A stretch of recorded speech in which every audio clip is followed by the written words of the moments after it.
Le Thalapoti chili, donc vous avez des plantes fraîches ayurvédiques qui sont pilées et qui sont mises dans une feuille de bananier qui vient couvrir la tête. Donc c'est un soin rafraîchissant qui diminue pitta, qui va aider pour les migraines, l'anxiété, l'insomnie. Tout ce qui fait du bien au cœur aussi. Et c'est à vous de vous écouter pour savoir. Mais aller dans la nature, regarder des mandalas. Vous savez ce que sont les mandalas? Ok, tout le monde sait. Chanter des bij mantras, les mantras racines. La rose est très recommandée en odeur. Je parle par exemple, un moyen peu onéreux d'avoir cette odeur de rose, c'est d'acheter des très bons savons à la rose et les garder à côté de l'oreiller. La couleur rose, les textures, la douceur, le rythme, il faut vous faire une vie douce. Voilà. Dans cette période de levée d'amnésie. Alors, pourquoi l'Ayurveda est extrêmement utile? C'est que lui, de toute façon, il considère le corps et l'esprit et il recrée son équilibre par rapport à la constitution de naissance. Donc en fait, à la base, il est dans la réunification de toutes ces parties dissociées. Ah, je voulais juste ajouter un truc par rapport aux dernières recherches sur le cerveau et le nettoyage des toxines du cerveau. Donc ça, c'est sorti dans Science. C'était dans Courrier International que j'ai pu lire ça. Et en plus, ça débouchait l'article sur quelque chose de très pragmatique. Il disait que le cerveau, les deux hémisphères, vous imaginez une noix. Une noix, vous avez vu, il y a deux hémisphères, c'est pareil. Eh bien, et entre les deux, il y a la moelle épinière. Donc en fait, le soir, le cerveau, lui, il fait son nettoyage. C'est comme une machine à laver. Si on permet aux toxines du cerveau droit en se couchant en chien de fusil sur le flanc gauche, par microcapillarité de la gravité, les toxines vont converger plus facilement vers la moelle épinière. Si bien que si on y pense, et ça c'est quand même pas infaisable de se dire, bon ben, je vais essayer, même si je dors, de dormir sur flanc droit, flanc gauche. Vous verrez, au matin, vous avez une clarté d'esprit un peu meilleure. Il y a d'autres outils avec l'Ayurveda qui facilitent la clarté d'esprit, je vous les donnerai, j'ai tous listés après. Toujours est-il que j'ai trouvé ça pragmatique, mécanique et intelligent. Donc, cette alternance de dormir droite en chien de fusil sur le flanc droit, sur le flanc gauche, permet une évacuation des toxines du cerveau naturelle. C'est pour ça que je vous en parle. EMDR, bien sûr, ça je vous en ai parlé. Qu'est-ce que propose l'Ayurveda? On recommande beaucoup de manger du ghee, donc c'est du beurre clarifié. Le ghee, qu'est-ce qu'il a? Il n'a plus de protéines dedans. Il n'y a plus d'eau. Et il est tellement pur qu'il peut se garder 10 ans. Vous vous rendez compte, une matière, je ne sais pas laquelle vous pouvez m'indiquer, qui peut, sans être au frigo, même à l'air libre, être gardée 10 ans, rester consommable et avoir des vertus. Donc là, je vais vous donner ce qu'ils ont prescrit à quelqu'un qui avait un syndrome PTSD en Inde. Et ils disaient qu'ils utilisaient pour un agritam, en fait, c'est le ghee de 10 ans d'âge. Alors vous pouvez faire votre stock, ça vous donnera peut-être de l'argent plus tard. Non, je rigole. Donc, vous cuisinez avec le ghee. Et de cette manière, en fait, ça va nettoyer ce qu'on appelle les karmas. En fait, les karmas, c'est les actions.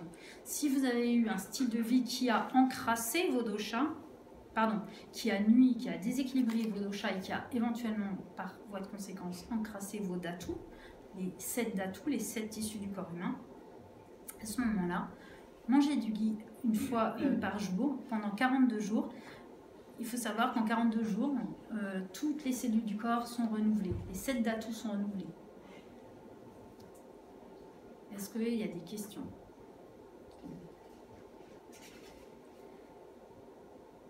Pour détoxifier les dhatus, donc les 7 tissus, et aussi les shrotas, du plus gros, qui est le côlon, jusqu'au plus fin, je ne pourrais même pas les citer tellement il y en a dans le corps humain, vous avez plein de techniques. Vous connaissez les 5 panchakarma.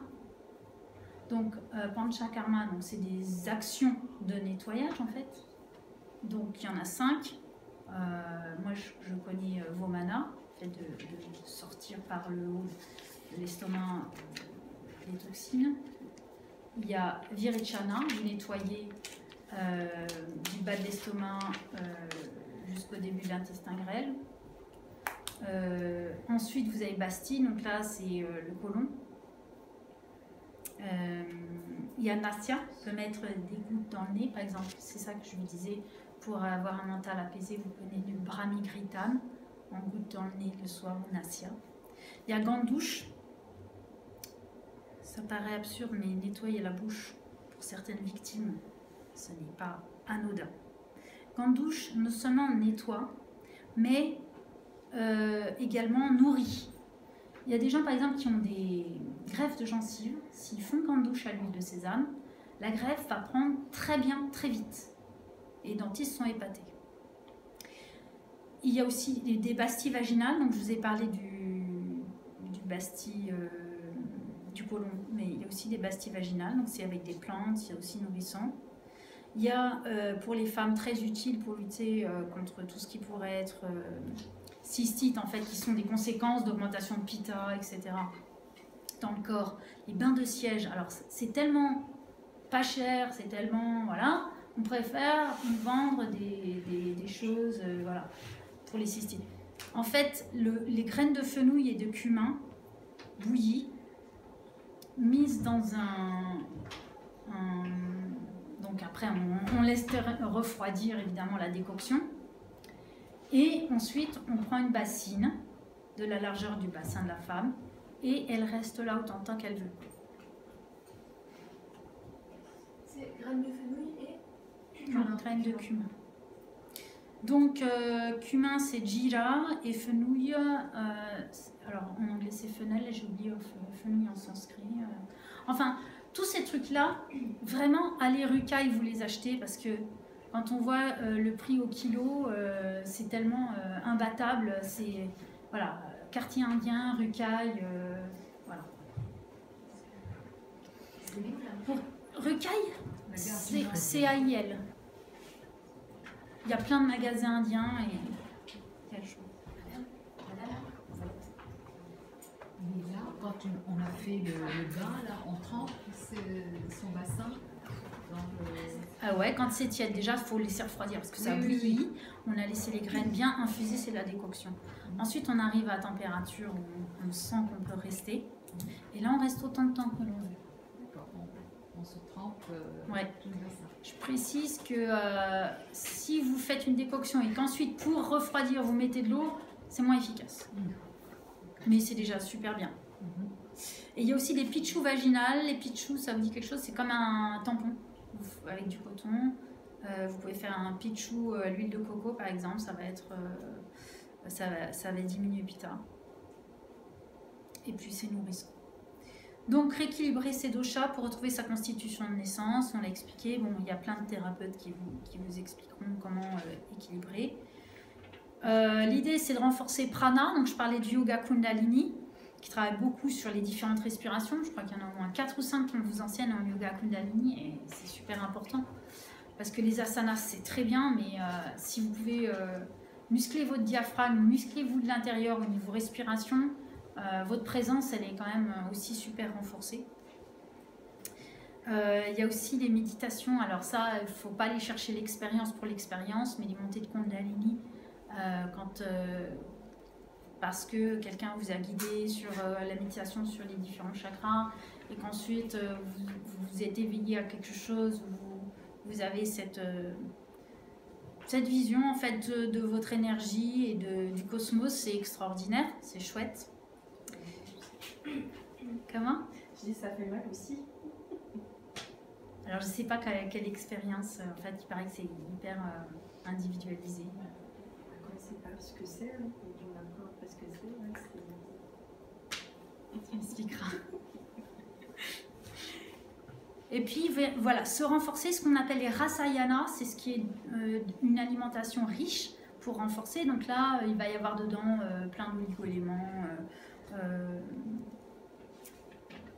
Voilà, moi je recommande la bricolage de Ayurveda Maharishi.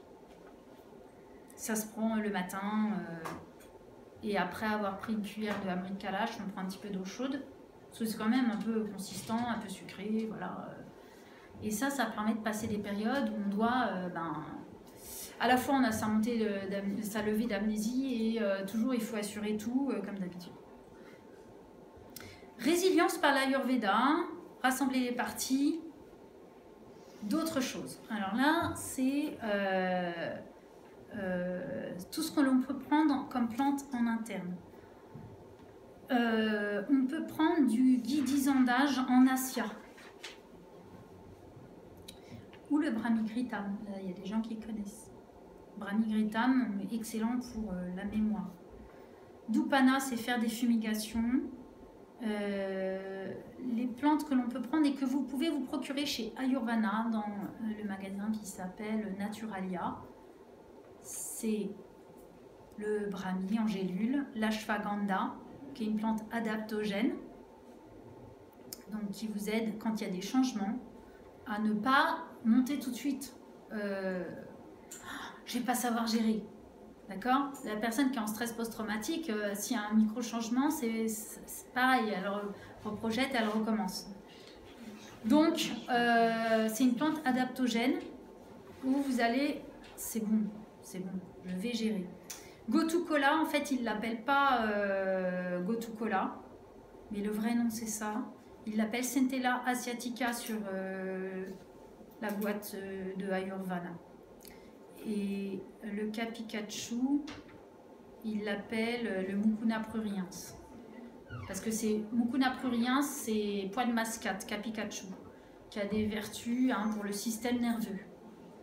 Soutien au système nerveux. Donc moi, ce que je dis, c'est des choses qui n'ont pas d'effet secondaire, vous n'avez pas d'addiction. Ce ne sont pas... L'eau batterie. Ah, je vais mettre... J'éteins.